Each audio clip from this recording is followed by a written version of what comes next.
Hoje a gente vai pensar e refletir sobre esse tema. Como ser comunidade em tempos de individualidade. Na verdade, isso é até um desafio para a gente. Não é só algo para a gente refletir ou para a gente pensar, porque nós precisamos tomar decisões em relação a essa situação. Esse mês de julho, nos grupos caseiros nossos, nós vamos ter temas, inclusive os grupos caseiros, eles vão ser juntos com o ponto de partida, vai ter o mesmo tema, as mesmas lições vão ser dadas em todos os nossos ambientes de grupos, porque nós vamos falar sobre esse assunto aqui de uma outra maneira, pensando sobre a nossa participação como igreja. Então, seria muito importante, e a ideia da gente fazer isso no mês de julho é porque a gente sabe que nos outros meses algumas pessoas estudam à noite, então agora está todo mundo de férias. A ideia é que, mesmo que você não participava antes e talvez não vai poder continuar participando a partir de agosto, que nesse mês de julho a gente consiga ter o máximo de participação possível nos nossos grupos, que vai ser uma oportunidade que a gente vai ter para conversar sobre 4 assuntos muito importantes dentro da temática sobre o reino de Deus. E o que a gente, na prática, pensa sobre essa questão do reino de Deus. Porque às vezes a gente usa termos que quando eles foram criados, por exemplo, quando Jesus criou o termo reino de Deus, ele tinha uma coisa muito clara na mente dele, na mente dos discípulos, e esse termo era um termo impactante, chocante, que tinha muito sentido para eles lá. Para nós, esse termo corre o risco, como vários outros termos, da gente acostumar com ele e ele perder todo o significado que, na verdade, ele carrega consigo. Então, a ideia que a gente vai ter, e aí pensando sobre ser comunidade na era da individualidade, dentro do nosso papel nas nossas orações, pelo menos quando a gente era católico, a gente fazia com mais frequência, a gente pede, venha o teu reino. O que é isso de verdade? Né? O que é isso, assim, na prática? É desejo mesmo da gente que o reino de Deus venha? A gente tem a paixão no coração para que o reino de Deus seja estabelecido na terra? Então, a gente vai ter essa mensagem hoje, que a gente vai pensar um pouco sobre essa noção de reino, e depois, ao longo do mês, a gente vai ter nos nossos estudos, nos nossos encontros, que vão ser todos o mesmo tema. Aí, se você não participa habitualmente, você pode consultar comigo ou com alguém que participa, onde é o mais perto da sua casa, onde você teria mais facilidade de ir, da onde você estiver, antes do grupo. Uma coisa, de maneira bem direta, que a gente pensa sobre isso, e que está presente na noção de reino, é a ideia da comunidade. Em todo o ministério, todo momento no ministério de Jesus, ele enfatizava de várias maneiras diferentes a importância de que os seus seguidores se tornassem uma comunidade.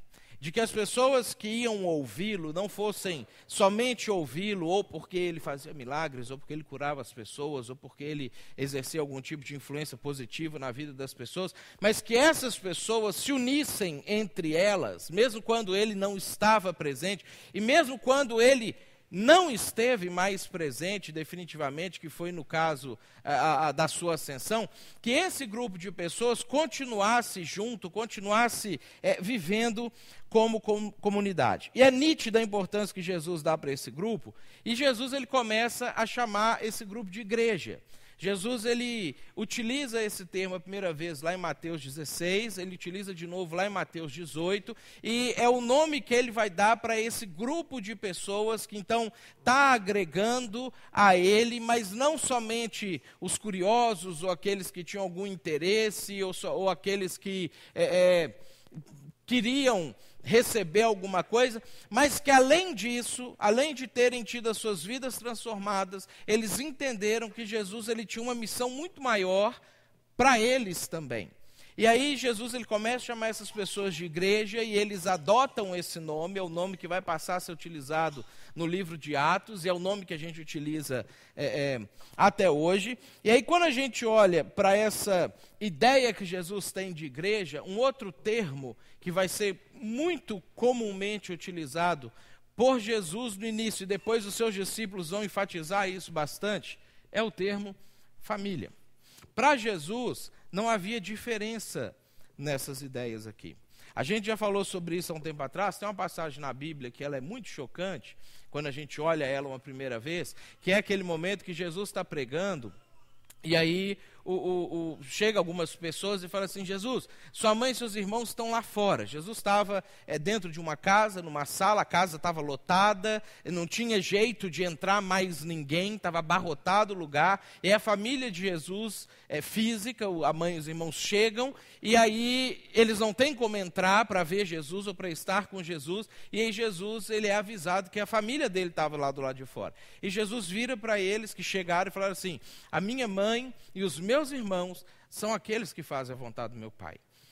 É chocante para a gente ouvir isso. Às vezes a gente lida com esse texto, olha com esse texto, é aqueles textos que a gente tem vontade de passar rapidinho, porque a gente não entende muito bem o que será que esse texto queria, na verdade, dizer. Agora, o que Jesus está querendo passar ali, e depois eles foram entendendo, e a gente vê a Bíblia desenvolvendo a ideia, é que, para ele, os vínculos espirituais, eles são muito mais fortes e significativos do que os vínculos materiais ou carnais.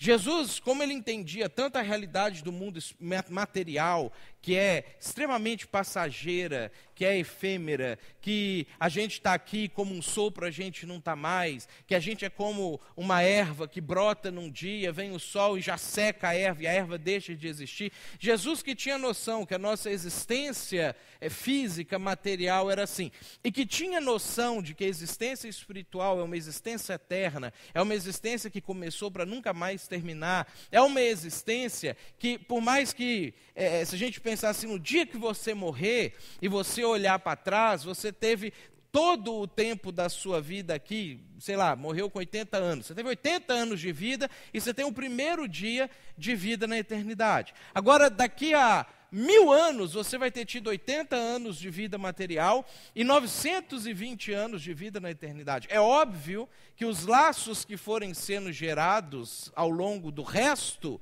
da sua existência vão ser muito mais fortes do que os laços que foram gerados no começo da sua existência. Jesus entendia isso, porque Jesus era eterno.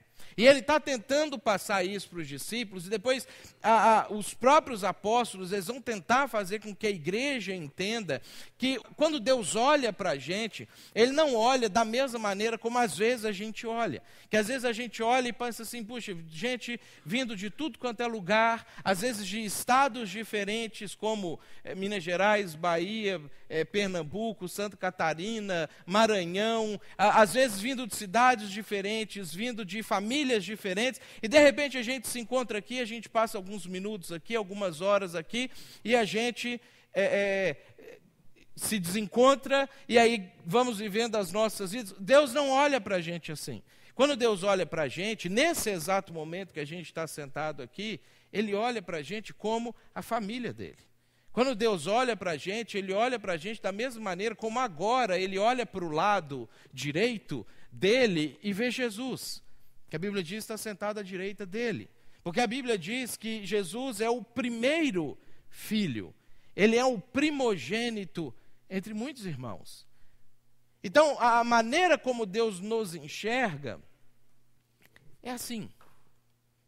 E quando esses termos vão sendo utilizados, comunidade de seguidores, igreja, que é o termo mais institucional, mais comum que a gente utiliza, e família, para Deus não existe a diferença que às vezes a gente faz, ou às vezes quando a gente constrói as nomenclaturas, a gente atribui uma coisa que na verdade não é de fato o que a gente sente lá dentro que deveria ser. Mas o que nós estamos fazendo aqui é tentar caminhar para que essas coisas se tornem verdades na nossa vida. É tentar descobrir meios e maneiras, e a Bíblia vai estar cheia de exemplos para a gente, de como que nós iniciamos aqui essa caminhada de vivermos de fato como se fôssemos uma família. E aí quando a Bíblia fala sobre a vinda do reino de Deus, a vinda do reino de Deus não é somente o momento em que Deus impõe a sua maneira de enxergar o mundo, não impõe as suas leis, impõe as suas regras, mas isso já tinha começado a acontecer através da vida dos filhos de Deus, das pessoas que se tornaram família dele, que começam a enxergar o mundo da mesma maneira como Deus enxerga, que começam a ver como as coisas deveriam ser, da mesma maneira que quando Deus chegar aqui e implantar o reino dele, ele vai dar continuidade àquilo que a gente já começou a fazer. Quando Jesus então inicia a igreja, essa comunidade de seguidores, em um ritmo muito acelerado, talvez motivados, porque você imagina só, eles tinham aprendido com o próprio Jesus. É diferente, talvez um pouco da gente, que já estamos 2000 anos longe da presença física de Jesus aqui na terra. Eles tinham aprendido com o próprio Jesus, eles tinham ouvido as coisas que eles ouviram do próprio Jesus, eles tinham visto Jesus morrendo e eles tinham visto Jesus ressuscitando. Eles perceberam o que significava esses acontecimentos à luz do que até então era a vida deles, de viver, trabalhar, comer, passear, fazer as coisas que eles gostavam de fazer. Esse acontecimento transformou a vida daquelas pessoas. E aí, o que a gente vai ver quando a gente lê a Bíblia, quando a gente estuda história, é que em 20 anos, sem tecnologia, sem meios de deslocamento como a gente tem hoje, de ir de um lugar para o outro no mundo em menos de 24 horas, qualquer lugar que você quiser, sem a internet, redes sociais, sem absolutamente nenhum tipo de tecnologia, em 20 anos, o cristianismo estava presente em todas as grandes cidades do mundo conhecido da época. Em 20 anos. Num grupo pequeno de pessoas semi-letradas, poucos deles tinham algum tipo de estudo formal, poucos deles falavam além do idioma natal deles. Em 20 anos, a coisa tinha espalhado. Em 30 anos, o próprio imperador de Roma escuta o evangelho.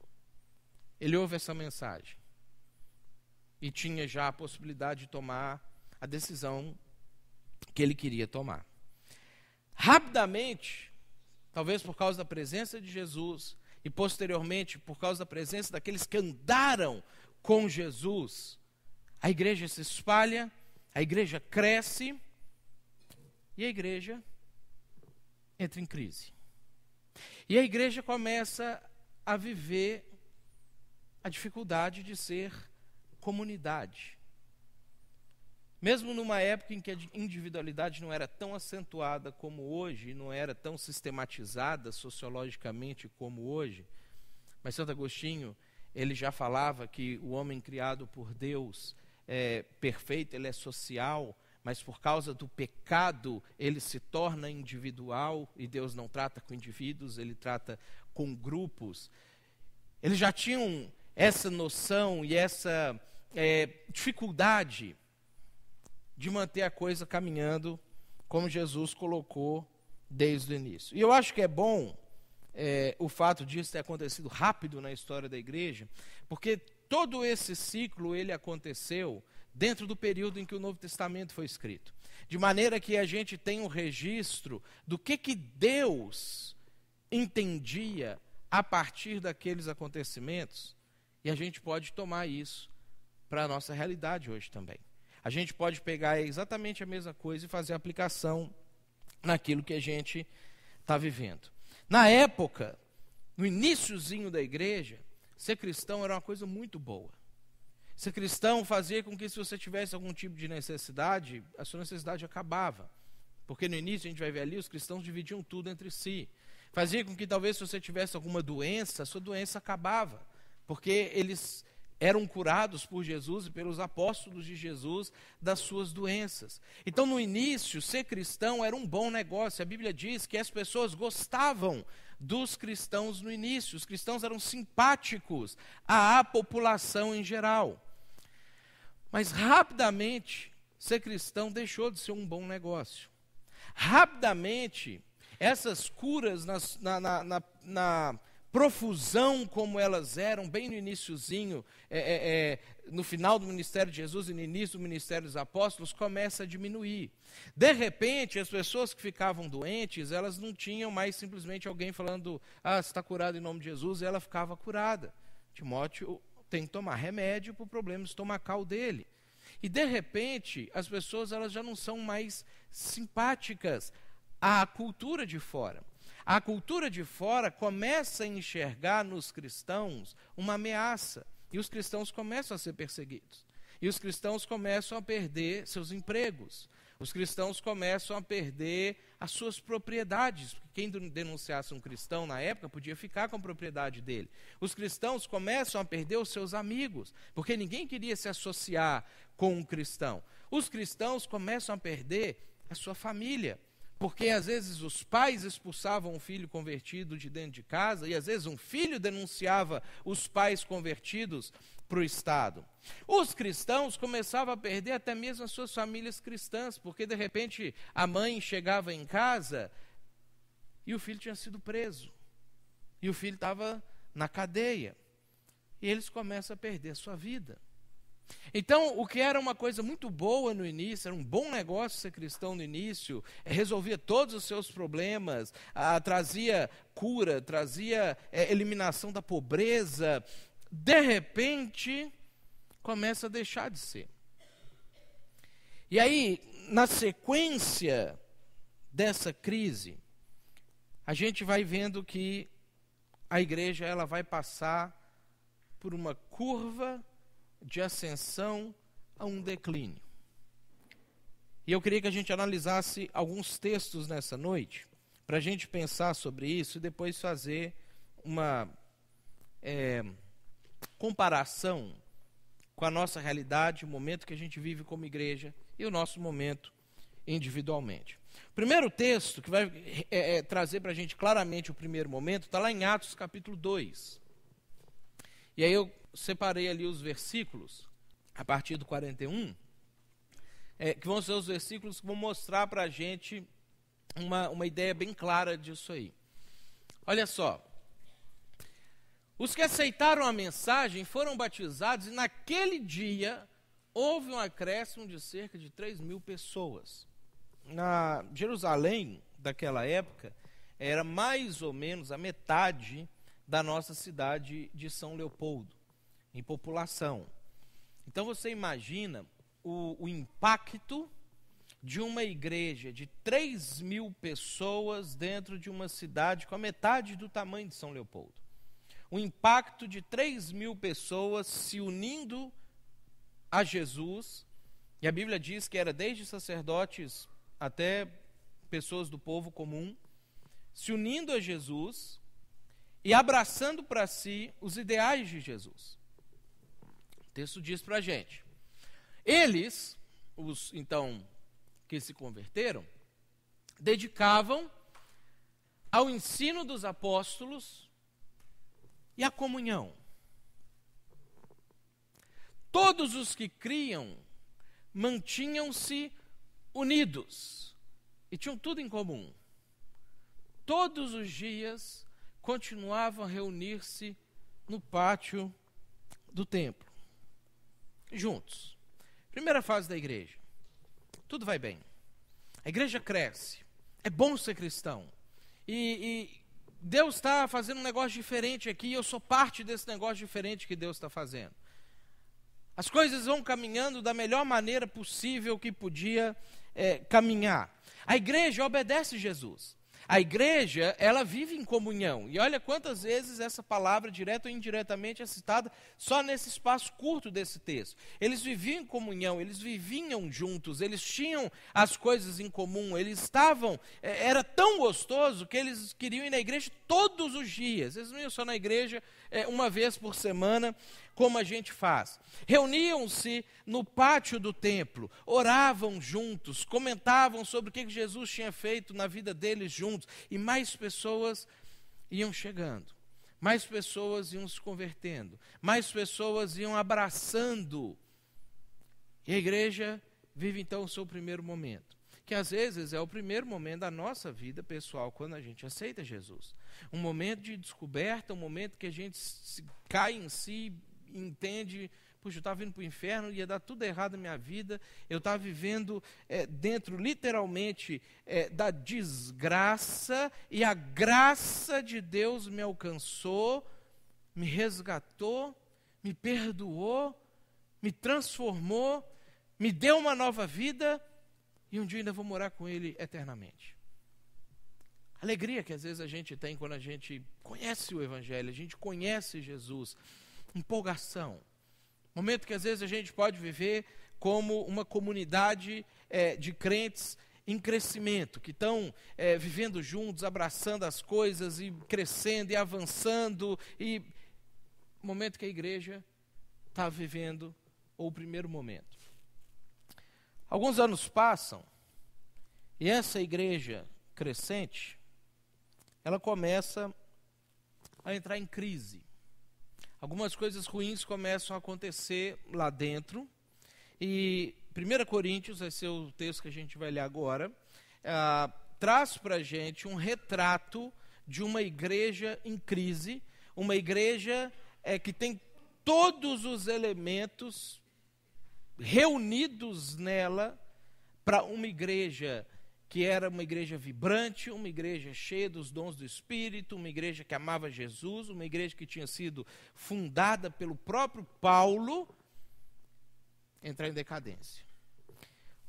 1 Coríntios, lá no versículo 1, começa falando sobre o problema da crise.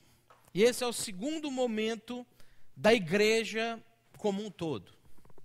Irmãos, a partir do versículo 10, em nome de nosso Senhor Jesus Cristo, e assim a gente tem que pensar que Paulo, ele era judeu, e o judeu ele tinha uma noção de que você não podia usar o nome de Deus em vão de uma maneira muito forte e muito profunda. O judeu ele só falava o nome de Deus se fosse extremamente necessário. Diferente da gente hoje que, por causa da nossa reverência, às vezes a gente fala, ai meu Deus, quando esquece um negócio ligado, quando chuta uma pedra, ia falar um palavrão, ao invés de falar um palavrão, fala Jesus, e não está de fato invocando Jesus, pedindo que Jesus ajude a desligar a panela que ficou desligada, é só uma interjeição. Eles não faziam isso naquela época. Eles não usavam o nome de Deus, a não ser que eles estivessem de fato com um sentimento muito forte envolvido naquilo que Deus era necessário naquele momento. E ele fala, em nome de nosso Senhor Jesus Cristo. E essa vai ser a tônica de todas as outras coisas que a gente vai ler nessa carta. Ele começa, suplico a todos vocês que concordem uns com os outros no que falam, para que não haja divisões entre vocês, e sim que todos estejam unidos num só pensamento e num só parecer. Isso não é pós-moderno, isso não é da época que a gente está vivendo. A época que a gente está vivendo é uma época de múltiplos pensamentos, múltiplas ideias, de várias maneiras diferentes de pensar, mas isso não é a característica daquilo que Jesus e os apóstolos estavam propondo. E é onde a gente precisa começar a pensar sobre o quanto que às vezes a cultura impede a gente de ser aquilo que Jesus queria que a gente fosse. Paulo ele fala, olha, rogo para vocês, que vocês pensem a mesma coisa. Meus irmãos, fui informado por alguns da casa de Chloe, de que há divisões entre vocês. Com isso, quero dizer que cada um de vocês afirma, eu sou de Paulo, e eu de Apolo, e eu de Pedro, e eu de Cristo. E aí ele finaliza perguntando, acaso Cristo está dividido? A igreja começa a brigar, a igreja começa a se dividir. A igreja, ela vai perdendo de vista aquilo que as une, aquele que a fundou e os ideais que estavam contidos nessa fundação. E a igreja, ela começa a olhar para coisas às vezes secundárias ou terciárias em torno do seu dia a dia. A igreja começa a ter discussões teológicas, e as discussões teológicas começam a fazer com que uns se voltem contra os outros. A igreja começa a ter preferências entre os apóstolos. A igreja, ela começa a ter divisões internas entre si, começa a ter picuinhas, fofocas, questões de gosto pessoal vão interferindo na missão da igreja, e essas coisas que são pequenas para Deus, porque a gente está olhando isso da perspectiva de Deus, Da perspectiva de Paulo, que se a gente pega esse texto aqui, é óbvio que Paulo, como homem, se sentiria muito chocado nessa situação. Afinal, Paulo tinha plantado a igreja de Corinto. Mas Paulo está escrevendo aqui não a partir do seu sentimento pessoal, mas a partir da visão que o Espírito de Deus tinha sobre a igreja. E Paulo diz, não tem absolutamente problema nenhum de vocês gostarem mais de mim, ou mais de Apolo, ou mais de Pedro, desde que vocês não se dividam. Desde que vocês continuem caminhando junto. Desde que vocês continuem pensando concordemente, porque eu, Apolo e Pedro só fazemos o que vimos e ouvimos Cristo dizer para a gente fazer. Então, se você gosta mais de Pedro, mas fizer o que Pedro diz, ok. Porque Pedro diz o que Jesus mandava fazer. Se você gosta mais de mim e quiser fazer o que eu estou dizendo, ok. Porque eu também estou dizendo o que Jesus mandava fazer. Segunda coisa que a gente vai ver na igreja de Corinto, lá no capítulo 5, que contribui com a crise da igreja, é a moralidade. Paulo diz assim, por toda parte se ouve que há imoralidade entre vocês, imoralidade que não ocorre nem entre os pagãos, a ponto de alguém de vocês possuir a mulher do seu pai, e vocês estão orgulhosos. O pecado não é levado a sério mais. O pecado já não é uma coisa que precisa ser tratado da maneira como Deus tratava. O pecado, e assim, para o cara chegar nesse ponto, ele não chegou nesse ponto de primeira. Para chegar nesse ponto, a coisa ela vai infiltrando e começando devagarzinho. Talvez era um sujeito que era amigo da galera lá, e eles levavam a coisa na brincadeira. E eles levavam a coisa como, não, bobagem, está pegando lá, né, brincava. E depois iam se reunir para adorar o Senhor. O pecado, quando ele entra na igreja, e ele não é mais chocante, ele não é mais algo que a gente olha e pensando isso não pode existir, isso não pode estar presente na nossa vida, na vida da nossa comunidade, faz com que a igreja também entre em crise. Terceira coisa que acontece na igreja de Corinto, lá no capítulo 10, no versículo 6, Paulo diz assim, essas coisas que ele tinha citado lá para cima, ocorreram como exemplos para nós, para que não cobicemos coisas más, como eles fizeram. Não sejam idólatras, como alguns deles foram, conforme está escrito, o povo se assentou para comer e beber e levantou-se para se entregar à farra. Eu acho legal essa definição de idolatria que Paulo traz aqui, porque essa não é uma definição de idolatria tradicional da Bíblia, mas é a definição de idolatria mais comum para a nossa realidade hoje. Na Bíblia, a idolatria era sempre mais voltada para uma questão de adoração, ou de uma imagem física de uma divindade, ou de uma entidade propriamente dita. No Antigo Testamento a gente vai ter Baal, Astarote, o pessoal todo lá, o próprio Nabucodonosor construindo uma estátua de si, querendo que as pessoas o adorassem. A idolatria para eles era isso. Essa era a concepção.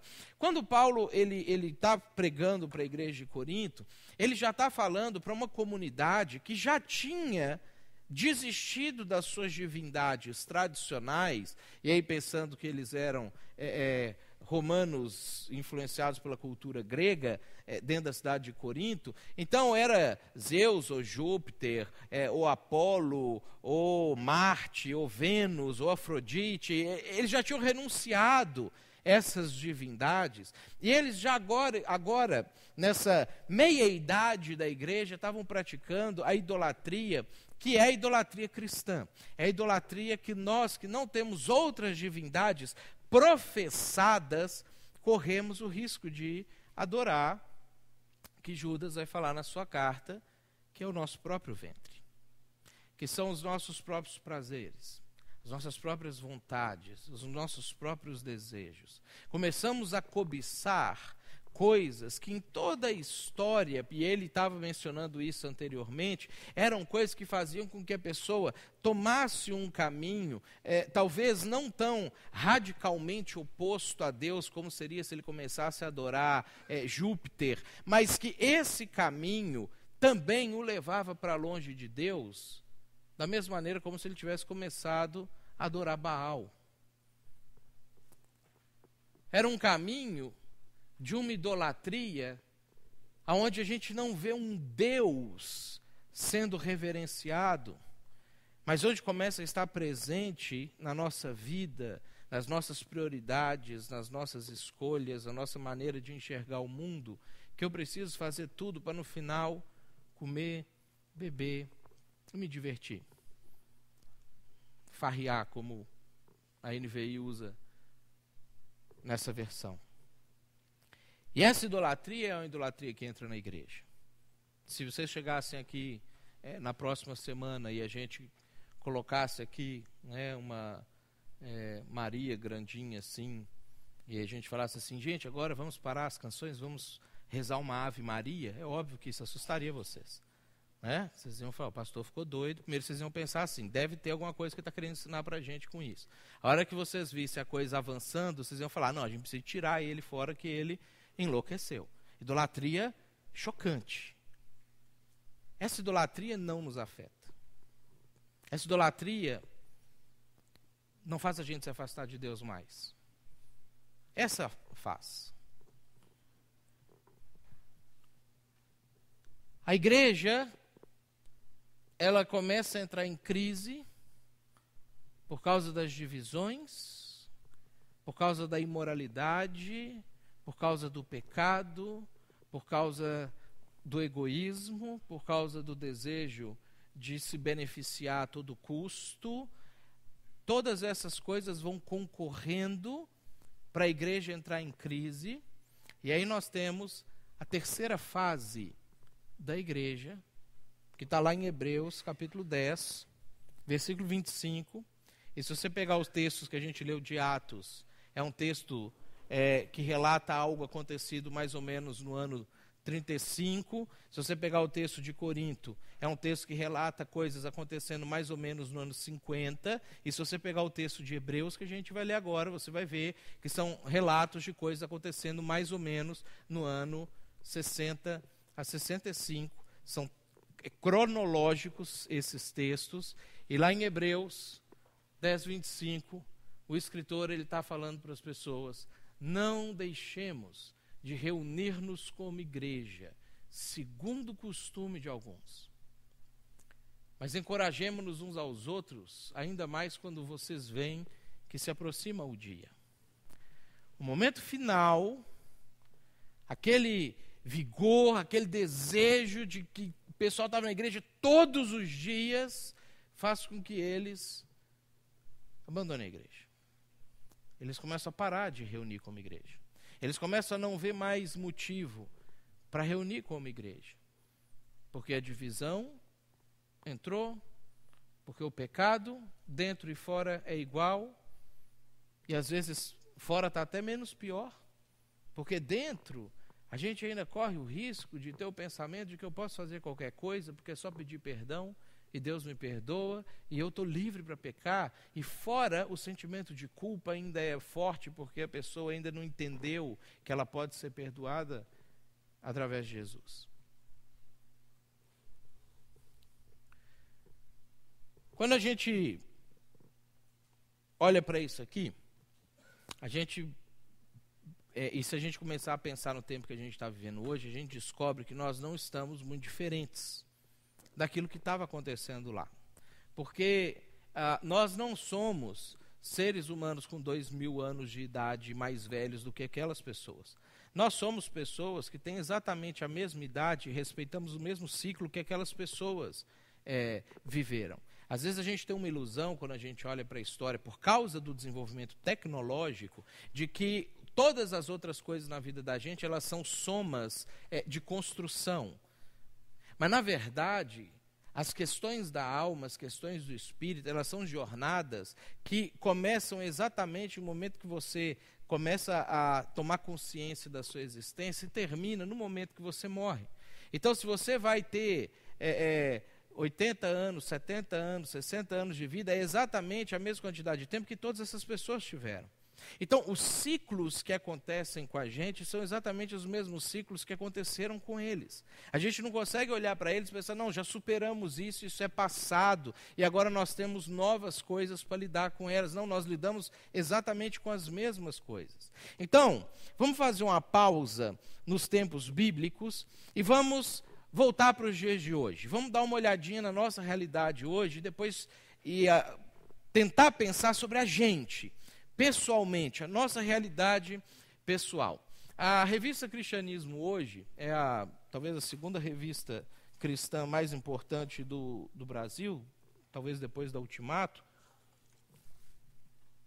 E a Christianity Today, que é a mãe dessa revista lá nos Estados Unidos, é uma das principais revistas cristãs dos Estados Unidos, ela em abril desse ano, e você pode olhar depois a reportagem completa no site deles, a reportagem está lá, ela trouxe essa reportagem. Sou cristão, mas preciso ir à igreja?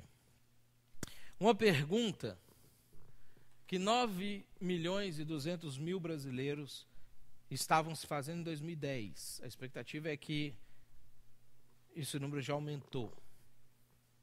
Ou seja, 20% dos evangélicos que entraram dentro do rol dos desigrejados, do grupo de pessoas que acha que a igreja não é uma coisa importante, que existem maneiras da gente viver a nossa espiritualidade diferentes das maneiras como tradicionalmente a igreja a vivia. Pessoas que estão enfrentando o desafio da nossa pergunta: como é que eu posso viver em comunidade se eu estou na era da individualidade? Será que é necessário viver em comunidade? No artigo, vários motivos eles são dados pelos entrevistadores que são entrevistados ali para eles terem deixado a igreja. Entre eles, alguns motivos que quando a gente olha, num primeiro momento, a gente até acha que é justificável. Por exemplo, abuso espiritual. O fato da pessoa às vezes estar vivendo debaixo de uma igreja que ensinava coisas que não são bíblicas, que trazia mandingas para o cara, que falava que se ele desse o carro dele, ele ia ganhar uma Lamborghini depois, como aconteceu essa semana aí, um pastor da Universal falando, e coisas nesse sentido, e o cara começou dando só o dízimo, depois dava mais uma oferta, depois deu o carro, e ficou pobre, e descobriu que ele não teve a Lamborghini, e aí ele abandona a igreja. Situações como desgaste com modelos eclesiásticos. Esse problema que a gente está vivendo hoje de um pluralismo teórico, aonde tudo é válido e nada é válido, e aí as coisas que são mais sólidas, como por exemplo a igreja, que são mais dogmáticas, que tem uma estrutura um pouco mais engessada, começam a ser questionadas e começa a ser um incômodo para as pessoas que querem viver uma espiritualidade plural também. Outro motivo forte que aparece lá no artigo, cansaço por ter vivido um ativismo religioso. A pessoa converteu e a pessoa entrou no ativismo religioso, e a pessoa fazia tudo o que era possível, e aí estava sempre envolvido, e estava indo, e estava lá, e não sei o quê, mas cansou. De repente cansou. E um dos principais motivos que vai aparecer, problemas de relacionamento. É o problema que hoje está causando separação de cerca da metade das pessoas que se casam. Então, se isso está acontecendo em pessoas que se casam, por que não vai acontecer em pessoas que têm, às vezes, vínculos de relacionamento tão frágeis quanto os nossos? E aí, no fim do artigo, tem uma entrevista com um professor que é coordenador do programa de pós-graduação em Ciências da Religião da Universidade Federal de Juiz de Fora, chamado Faustino Teixeira. E aí tem a entrevista dele toda, ele vai explicando o que ele pensa sobre isso, e aí eu destaquei alguns trechos para a gente pensar, porque isso aqui que ele fala, na verdade, reflete a maneira como, consciente ou inconsciente, esses mais de 9 milhões de pessoas têm pensado, e que progressivamente começa a bater na nossa porta, começa a bater na porta do nosso coração, começa às vezes a chamar a nossa atenção, e eu queria que a gente prestasse atenção no que ele diz, porque é muito bonito o que ele diz, e depois a gente vai ver o que Tiago diz sobre esse assunto. Ele fala o seguinte, ó: o avanço da modernidade não produziu um recuo da religião. Verdade. Houve um tempo em que diziam que a religião ia morrer e todo mundo ia virar ateu, que essa era a tendência da humanidade. Isso não aconteceu, obviamente, porque nós somos seres criados por Deus, e Deus colocou dentro de nós uma certa consciência de que existe alguma coisa além daquilo que a gente vê. Então, ateísmo é uma exceção em toda a história humana, inclusive ainda nos dias de hoje. Então, ele retrata isso aqui estatisticamente. O avanço da modernidade não produziu um recuo da religião, mas uma outra forma de exercício da dinâmica religiosa. As religiões permanecem, bem como as espiritualidades, em estado crescente. Só que transformando-se sob o impacto da individualização e da globalização. Guarda essa parte aqui que a gente vai voltar nela depois. Ele continua. É possível e viável que uma vida espiritual madura e autêntica possa ser vivida igualmente em caminhos alternativos. E aí, quando a gente para pensar sobre caminhos alternativos, tem uma série de coisas que a gente pode colocar aqui. Alternativo a quê? Alternativo à sua igreja local? Talvez. Alternativo à igreja? Alternativo a como Jesus disse que as coisas deveriam ser? Porque outra coisa que a gente precisa sempre se lembrar é que Jesus, ele não é, nem era pós-moderno. Jesus era extremamente dogmático. Jesus, ele não abria milhares de possibilidades. Jesus corrige o que estava errado na religião, mas ele aponta um único caminho para seguir, sem alternativas. Ele continua. A vida espiritual é essencial, e isso é o que todas as pessoas de todas as religiões têm percebido. E que possa ser vivida de maneira cada vez mais holística, né? A ideia de completa, que abrange tudo, integrando o ser humano nessa linda cadeia da vida em todas as suas formas. Aí fica bonito e poético, e ele termina bem bonito e poético. Ó. Mais importante que a declaração de crença. E aí talvez os apóstolos que formularam o credo apostólico estremeceriam no túmulo nesse momento, ou o exercício de exclusividade na pertença religiosa, é a disposição dialogal e a capacidade de acolhida do mundo da alteridade. Bonito, né? Se você está na faculdade, você escuta isso o tempo inteiro. Se você lê livros sobre o que a gente está vivendo hoje, você lê essas coisas o tempo inteiro. Se você tem, às vezes, conversas mais intelectuais com pessoas, você vai escutar as pessoas falando disso o tempo inteiro. E uma das coisas pelas quais nós somos fortemente criticados como igreja é porque nós não temos disposição dialogal.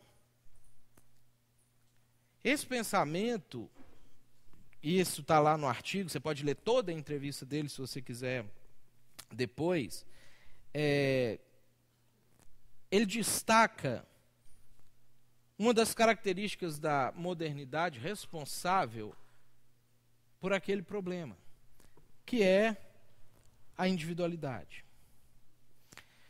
É interessante que para a nossa cultura, individualidade não é uma coisa ruim. Se você estudar sobre individualidade, a individualidade, na verdade, é como se fosse uma libertação do ser humano que estava aprisionado em estruturas sociais. que estava sendo tratado como uma parte de um todo coletivo. E, de repente, o ser humano consegue emergir dessas estruturas, ele começa a se afirmar como autônomo, se afirmar como livre, e aí, de repente, ele se torna um indivíduo. E isso é característica da época que a gente está vendo a modernidade, e isso é bonito. Isso é tido como uma coisa a ser alcançada, a ser buscada pela nossa cultura. A nossa cultura, ela não quer mais que você pense em termos de você é simplesmente uma parte de um todo e tem que se submeter àquela questão. Não, você precisa se libertar e você precisa assumir a sua condição de único aonde você está. Por isso que o pensamento dele e o retrato do pensamento dele na nossa realidade cristã brasileira encontra espaço na nossa mente e no nosso coração. Porque essas coisas começam a ser boas para a gente. Se você estudar da onde que surge esse início do individualismo, você vai ver que ele surge na Revolução Francesa, quando a gente tem o rompimento definitivo do teocentrismo, onde Deus estava no centro. E aí, claro, a gente tem vários motivos por que isso aconteceu, porque a igreja estava em crise e não conseguiu trazer de fato Deus para o mundo, mas a gente rompe com o teocentrismo e cai no antropocentrismo, quando o homem, o ser humano, se torna o centro de todas as coisas. E aí a gente volta lá para Judas, quando ele traz para nós a noção de idolatria, quando o nosso Deus se torna o ventre. E assim como na igreja inicial dos tempos bíblicos, nós também estamos enfrentando o desafio de manter a comunidade. Nós também estamos enfrentando o desafio de romper com tudo isso e trazer uma resposta diferente para isso que o mundo está vivendo, e é óbvio que não está funcionando. Porque o nosso mundo não está melhorando. O nosso mundo não está se consertando. As pessoas não estão se tornando pessoas melhores. A pergunta é: como manter a comunidade em tempos de individualidade? Como que a gente pode fazer isso na nossa realidade? Voltando aos tempos bíblicos, o líder máximo da igreja na época, quando isso tudo estava acontecendo, essas coisas que a gente viu desde o iniciozinho até o final, ou seja, alguém que pegou todas as 3 fases da igreja, ele escreve uma carta, e esse líder era Tiago, o irmão de Jesus. E aí nós vamos ler Tiago capítulo 5, a partir do versículo 7. Tiago, como líder máximo, ele sente a necessidade de responder a esse problema que a igreja estava enfrentando na época, de uma maneira muito prática, e que, por isso que eu falei no começo, que bom que eles conseguiram passar por tudo isso já na época deles, porque isso chega até nós, e a gente pode aprender com essas maneiras práticas como é que a gente pode ser comunidade em tempos de individualidade. Lá no capítulo 5, no versículo 7, a gente tem a conclusão da carta dele, uma carta profundamente pastoral, e aí ele traz para nós, eu separei aqui os versículos, a gente vai ler até o último versículo, mas pulando alguns trechos, 6 dicas práticas, 6 orientações práticas que Tiago traz para a igreja da época, e que a gente sabe que deu certo, porque a gente está aqui até hoje. Se a igreja tivesse esfacelado, a gente nem teria ouvido o evangelho. Então, que pode dar certo para a gente também. Versículo 7, ele começa falando assim: portanto, irmãos, sejam pacientes até a vinda do Senhor. Sejam também pacientes e fortaleçam o coração, pois a vinda do Senhor está próxima. Olha só, ele não nega que o problema exista. Tiago, ele não está falando, não tem problema, vocês estão inventando o problema na cabeça de vocês, essas coisas não são reais. Ele não nega a existência de um problema. Ele não nega que as justificativas que as pessoas estavam dando para deixar a igreja não eram talvez justificativas plausíveis.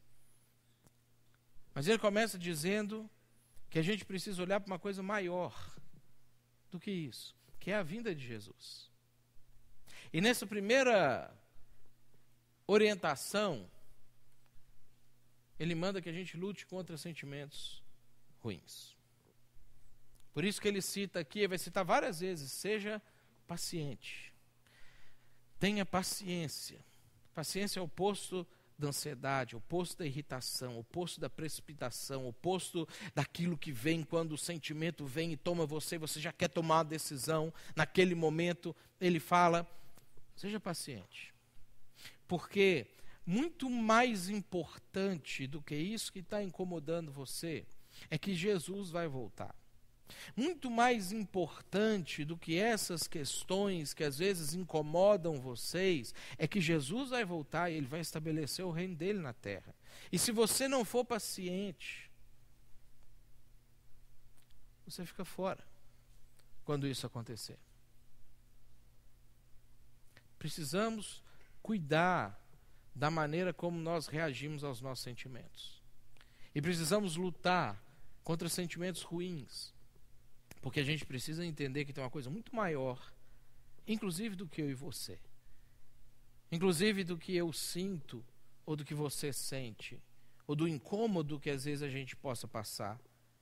Mesmo que chegue nos níveis das perseguições que eles tinham na época onde eles perdiam a própria vida e perdiam a vida dos seus familiares por serem cristãos. Tiago não está falando de problemas como os nossos problemas, está falando de problemas muito mais graves, sérios, que talvez faria o mais forte de nós aqui balançar na fé. Quer perder a própria vida e perder a vida dos seus familiares. Uma realidade que está literalmente do outro lado do mundo. Isso acontece na China, acontece nos países árabes. Totalmente distante da nossa cultura, da nossa história, da nossa realidade hoje. Ele continua no versículo 9. Segunda orientação. Irmãos, não se queixem uns dos outros, para que não sejam julgados. O juiz já está às portas. Segunda orientação que Tiago traz para a gente é que a gente precisa parar de falar mal do irmão. Você vê que a igreja de Corinto, ela começa a viver a crise dela justamente nesse ponto. Eles perdem o foco, o alvo, eles começam a olhar para eles, eles começam a encontrar entre eles uma série de diferenças, que é como eu falei aqui no começo, nós somos muito diferentes, nós viemos de lugares diferentes, nós temos criações diferentes, históricos familiares diferentes, históricos de vida diferentes, nós temos tudo para dar errado de ficar junto. E aí quando eles param de olhar para Cristo, que é o que ele questiona, e começam a olhar para eles começam a achar motivo para falar mal. Tem gente, tem motivo para falar mal. Vocês têm motivo para falar mal de mim, eu tenho motivo para falar mal de vocês. E você tem, olha, o irmão está do seu lado, você tem motivo para falar dele também, se já não está falando. A gente tem um monte de motivo, a gente dá motivo todo dia, toda semana, todo mês, todo ano. Pergunta para a Sabrina, que vive comigo todo dia, se não tem motivo para falar mal de mim. Tem um monte de motivo para falar mal de mim. Não falta. Mas quando a gente começa esse ciclo, quando a gente entra nessa onda, a pergunta é, por que alguém que chegaria no nosso meio, ficaria no nosso meio? E por que alguém que já às vezes não está desanimando com a fé, se animaria com a fé? Se ele chega para falar mal, você fala, é mesmo, você tem razão. É ruim mesmo. Nem devia pensar naquele irmão mais. Nem encontra com ele mais. Segunda dica que o Tiago fala. Dá para a gente, orientação. Para com isso. Para com isso. Terceira orientação que ele traz para nós, no versículo 10, ele diz assim, irmãos, tenham os profetas que falaram em nome do Senhor como exemplo de paciência diante dos sofrimentos. Como vocês sabem, nós consideramos felizes aqueles que mostram perseverança. Vocês ouviram falar sobre a paciência de Jó. E aí eu acho interessante Tiago falar dessa maneira aqui, porque às vezes quando a gente olha para o Jó, viver o que ele viveu, passar pelo que ele passou e tomar a decisão que ele tomou, a gente olha admirado, mas a gente não quer na prática ser o Jó quando essas coisas acontecem. É tipo a ideia do pimenta nos olhos do outro. Né? No olho do Jó, não tem problema, mas no meu não pinga não, porque eu não vou tolerar esse tipo de situação. Tiago, ele traz para a gente, nessa terceira orientação, que nós precisamos levar a sério o exemplo de quem deu certo. Pensa comigo, o que teria sido a história da igreja se Paulo, quando a família de Cloé chegou para ele e falou para ele assim: Paulo, a igreja de Corinto está um caos, está todo mundo dividido, está todo mundo falando mal um do outro, inclusive de você. Se naquele momento Paulo tivesse pensado assim: quer saber, eu vou servir a Deus sozinho, eu vou ir para um deserto aqui virar um monge, ou eu vou voltar lá para Tarso e construir ali, fabricar as minhas tendas e comercializar minhas tendas, eu vou orar todos os dias na minha casa, eu vou ter a minha vida particular com Deus, eu vou ler a minha Bíblia todos os dias, eu vou viver uma vida bem certinha, não vou cometer pecados, não vou nada, mas eu vou ficar na minha. Imagine se Paulo tivesse tomado essa decisão. Ou se Pedro tivesse tomado essa decisão. Ou se Tiago tivesse tomado essa decisão. Ou se Santo Agostinho tivesse tomado essa decisão. Ou se Lutero, quando recebe a carta de excomunhão da Igreja Católica, porque ele estava querendo melhorar a igreja, ele estava querendo que as coisas dessem certo na igreja, e ele recebe aquela carta, ele tivesse tomado essa decisão. Ou John Wesley tivesse tomado essa decisão. Ou Charles Spurgeon, quando entrou em depressão profunda, e uma depressão incurável, que ele morreu com ela, até com pensamentos suicidas, tivesse tomado essa decisão. Tendo que Spurgeon foi talvez o maior homem de Deus do século XIX, talvez o maior pastor e pregador do século XIX, que melhor e mais comunicou o evangelho naquela época. Imagina se todas as pessoas que a gente hoje admira tivessem tomado a decisão de ter vivido a sua vida espiritual particularmente e abandonado a igreja. Nós não temos nenhum exemplo de uma pessoa que é modelo para a gente, que viveu a sua espiritualidade sozinho. Porque esse não é o modelo de Jesus. Esse não é o modelo dos apóstolos. Leve a sério o exemplo de quem deu certo. Leve a sério as decisões de quem deu certo, tomou, para você tomar essas decisões também na sua vida. A quarta dica, lá no versículo 13, Tiago diz assim: entre vocês há alguém que está sofrendo, que ele ore. Alguém que se sente feliz, que ele cante louvores. Entre vocês há alguém que está doente, que ele mande chamar os presbíteros da igreja, para que estes orem. A quarta orientação: tenha empatia pelo seu irmão. Comece a sentir o que o seu irmão está sentindo. Comece a viver as lutas, os dramas, as derrotas e as vitórias, as alegrias e as tristezas junto com o seu irmão, ao invés de largar ele para lá quando a coisa não está indo muito bem. Gere empatia, comece a tentar entender o que será que se passa na mente dele, o que se passa no coração dele, por que ele está desse jeito, por que ele tomou essa decisão, por que ele falou dessa maneira, por que isso está acontecendo.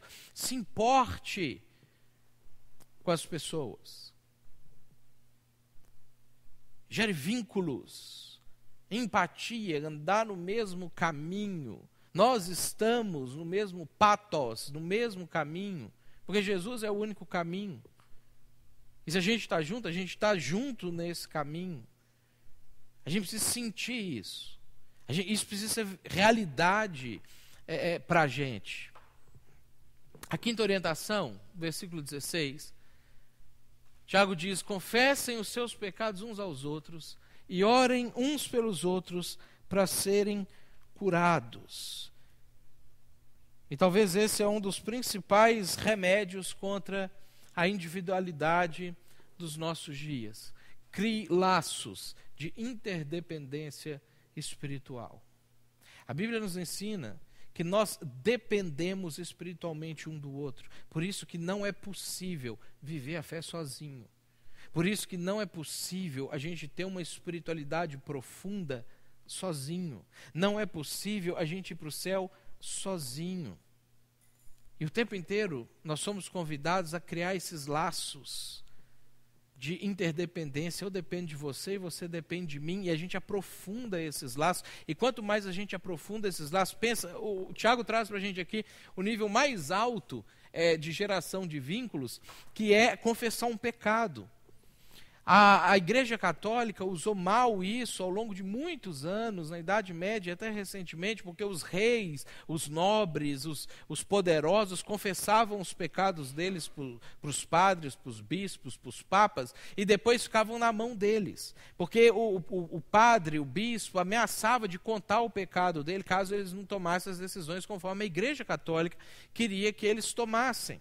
Porque, de fato, você confessar um pecado para uma pessoa abre e gera uma situação de vulnerabilidade para você em relação a outra pessoa.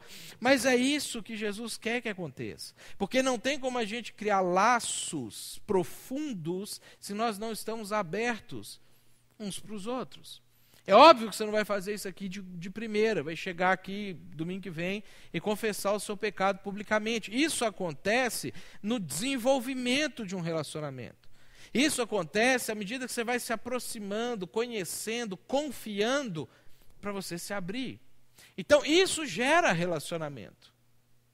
E a sexta orientação, ele diz assim: meus irmãos, se algum de vocês se desviar da verdade e alguém o trouxer de volta, lembrem-se disso. E aí, esse aí dá um nó na cabeça do calvinista, né?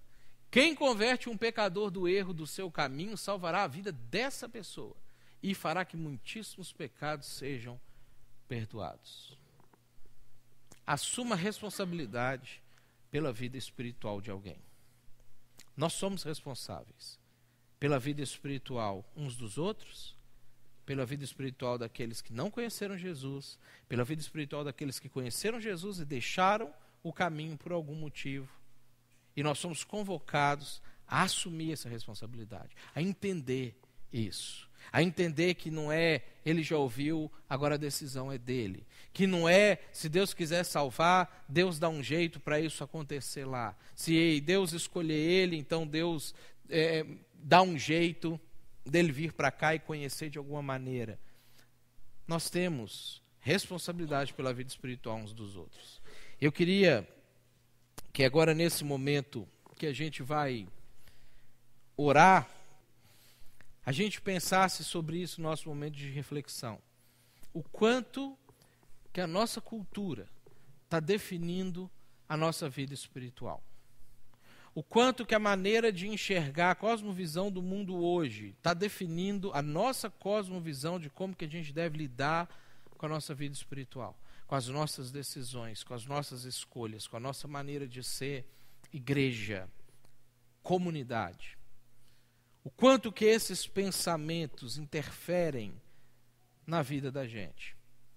Senhor, nós somos gratos a Ti pela Tua bondade, pelo Teu amor, pelo Teu sacrifício, pelas nossas vidas. Reconhecemos a importância disso. E nessa noite nós podemos celebrar que nós somos salvos pelo Teu amor, pelo Teu sacrifício, pela decisão que o Senhor tomou de não nos deixar à mercê das nossas próprias decisões. Nós somos gratos ao Senhor por isso. Obrigado porque o Senhor nos traz para uma nova realidade de vida e nos ajuda, Deus, a enxergar todas as dimensões dessa realidade. Como nós refletimos na Tua palavra nessa noite, Deus, nos ajuda a entender a importância de sermos comunidade, a importância da gente viver em união e a tua palavra diz o quanto que o Senhor se agrada de nos ver como irmãos unidos. Que pai que gosta de ver os seus filhos desunidos ou afastados ou vivendo na individualidade. A gente sabe que isso não é realidade para a gente que somos pessoas más, que somos perversos diante do Senhor, quanto mais para o Senhor, que é o próprio amor, que é a essência da união, da unidade, da comunidade, que nos dá o exemplo de como que isso é desejável, vivendo o Senhor mesmo como Trindade, Deus. Nós somos gratos ao Senhor por isso. Peço que o Senhor não permita que a gente perca esse sentido. Leva a gente em paz para a nossa casa, debaixo do teu cuidado, da tua proteção. Livra a gente do mal e nos dê, Deus, uma semana abençoada como igreja, como comunidade, não nos deixando cair na tentação de viver na individualidade. Nós oramos a Ti no nome de Jesus. Amém.